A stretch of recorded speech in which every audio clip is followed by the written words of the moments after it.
Bem, pessoal, vamos então à próxima função orgânica do nosso estudo. Nós vamos agora falar dos sais de ácidos carboxílicos. Anteriormente vimos os ácidos carboxílicos.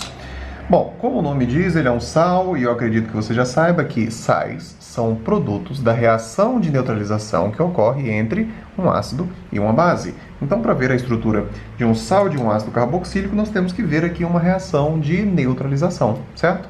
A neutralização que vai originar essa substância aqui, ela envolve um ácido carboxílico, correto? Então temos aqui a estrutura genérica de um ácido carboxílico e envolve também uma base, uma reação de neutralização.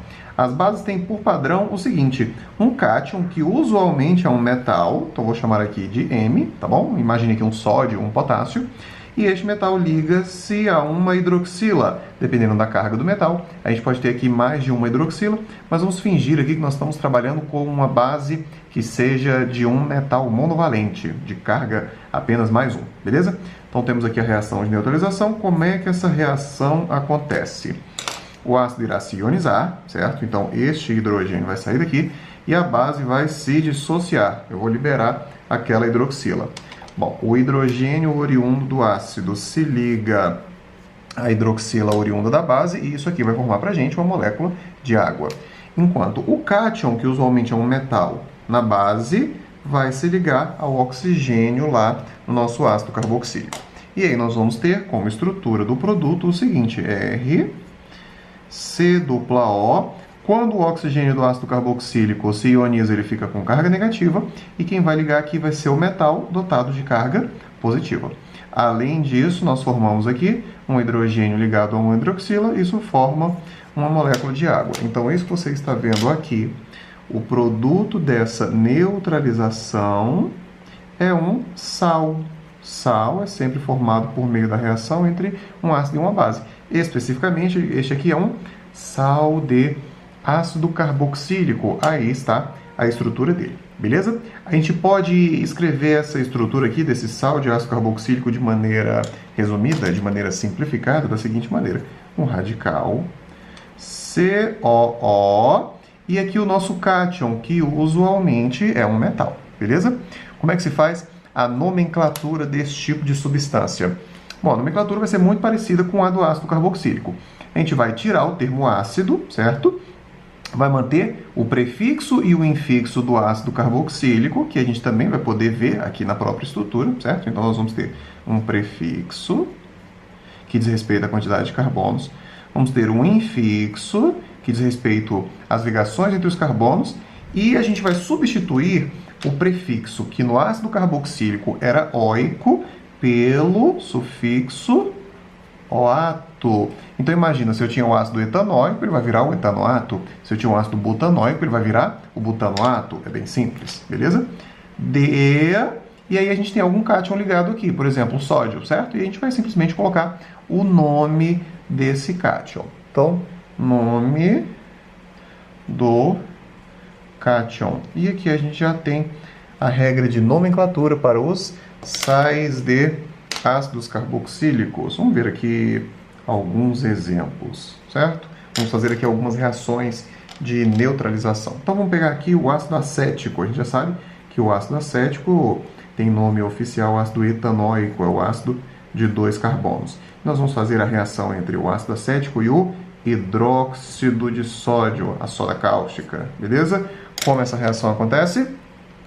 O hidrogênio do nosso ácido se ioniza, a hidroxila da nossa base se dissocia, o hidrogênio do ácido se une à hidroxila da base, formando uma molécula de água, e o cátion da base liga-se ao oxigênio do nosso ácido, formando o sal de ácido carboxílico. E aí, como é que vai ficar a estrutura do nosso produto? CH3, COO, O-, e aqui ligamos o nosso cátion, o Na+, certo? E além disso, o que foi que nós formamos? Uma molécula de água. Vamos dar um nome aqui para esse sal. Aqui nós tínhamos o ácido etanóico, certo? Agora vamos dar o nome aqui do sal formado por ele. Ele não leva mais o nome ácido, tá? A gente vai direto ao prefixo, são 2 carbonos. Então, nós mantemos o prefixo et, a ligação continua simples, mantemos o infixo an, e o sufixo que aqui no ácido era oico, né? Ácido etanoico, a gente substitui por oato. Então temos aqui o etanoato. Etanoato diz respeito a essa parte aqui da molécula, ó. Este é o etanoato. E este etanoato é de sódio, porque a reação foi com o hidróxido de sódio. Se eu tivesse o etanoato de potássio, ele teria vindo da reação entre o ácido etanóico e o hidróxido de potássio, certo? Então temos aí um exemplo de um sal de ácido carboxílico. Bom, vou colocar aqui o nome desse ácido carboxílico. A gente chama ele de ácido etanóico, esse é o nome oficial dele, mas o nome usual dele é ácido acético. Sabendo que a gente chama ele de ácido acético, é interessante a gente conhecer também o nome usual desse sal aqui, tá bom? Levando em consideração que ele veio do ácido acético, a gente chama ele de acetato de sódio. Essa é uma substância de grande solubilidade em água, tá bom? É um sal que tem diferentes finalidades. Bacana? Bem, dando continuidade aqui, agora nós vamos falar de sabões. Aí você pode se questionar o que é que um sabão tem a ver com tudo isso. Olha que interessante. Os sabões, quimicamente falando, eles são sais de ácidos graxos.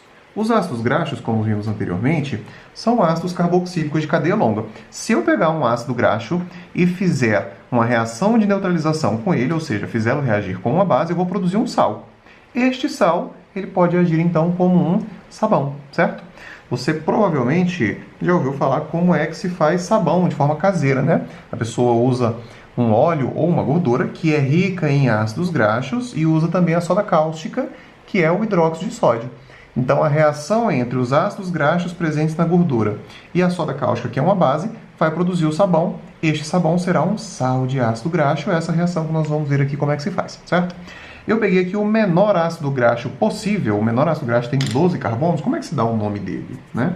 Ele é o ácido com 12 carbonos. O prefixo é dodec, certo? Ligações simples an, sufixo para ácido carboxílico oico, ele é o ácido dodecanoico, também conhecido como ácido láurico.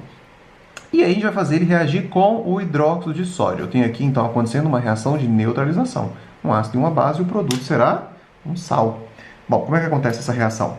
Nosso ácido se ioniza, a base se dissocia, o hidrogênio do ácido junta com a hidroxila da base e o meu metal liga-se ao oxigênio lá na estrutura do ácido. Então o produto vai ficar da seguinte maneira: os 12 carbonos, 1, 2, 3, 4, 5, 6, 7, 8, 9, 10, 11, 12 carbonos, certo? O oxigênio menos, quem ligou aqui, o Na, mais. E além disso, essa reação produziu uma água. Eu vou tirar a água aqui por baixo, ó, que ela ficou apertada ali no canto, certo?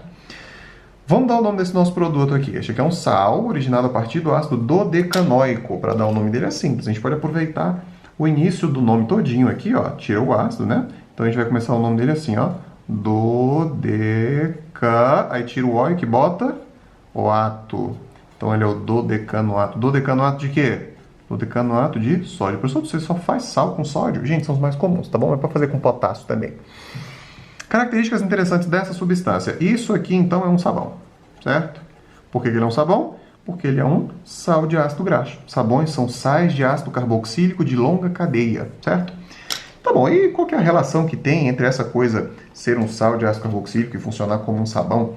Você sabe que os sabões podem interagir com a água, eles se dissolvem em água, e também podem interagir com substâncias apolares, como é o caso de óleos e gorduras, né? Propiciando, então, a ação de limpeza. Olha só, um sabão tem uma longa cadeia carbônica. A gente já aprendeu que hidrocarbonetos de longa cadeia carbônica são substancialmente apolares. Então aqui eu tenho uma longa cadeia carbônica como se eu tivesse um hidrocarboneto, né? Então essa parte da molécula aqui do nosso sabão, ela é, assim como os hidrocarbonetos, apolar e, portanto, pode interagir com coisas apolares, como óleos e gorduras. E aqui na extremidade, eu tenho o grupo funcional do sal de ácido carboxílico. Gente, o grupo funcional do sal de ácido carboxílico é uma estrutura muito polar. Por quê? Eu tenho 2 oxigênios, tenho cargas elétricas, eu tenho uma ligação iônica aqui. Então isso aqui é muito polar, certo?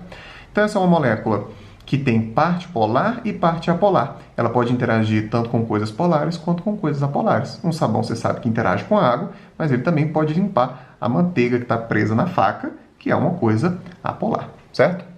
Existe um termo que designa essas substâncias que são simultaneamente polares e apolares, que tem um bom equilíbrio entre polar e apolar. A gente fala que essa daqui é uma substância anfifílica. Vamos anotar aqui, ó. Anfifílica. O sabão é um composto anfifílico. O que isso significa? Que ele é tanto polar quanto apolar, pode interagir com os dois tipos de substâncias. Beleza, galera? Assim a gente termina então o estudo dos sais de ácido carboxílico e aí nos vemos então na próxima aula. Até lá e bons estudos!